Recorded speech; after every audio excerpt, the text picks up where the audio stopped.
اگر انسان کی اپنی عقل اس کی اپنی زندگی خوشگوار نہ بنا سکے تو اسے ذمِ گاہی سے توبہ کرنی چاہیے۔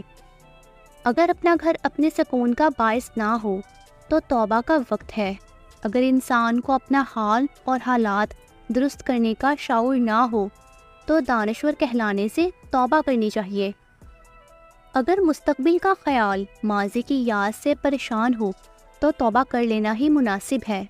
اگر انسان کو تلاش کے باوجود ہمیشہ غلط رہبر یا رہنما ملے تو اسے اپنی اطاعت شعوری کے دعوے سے توبہ کرنی چاہیے۔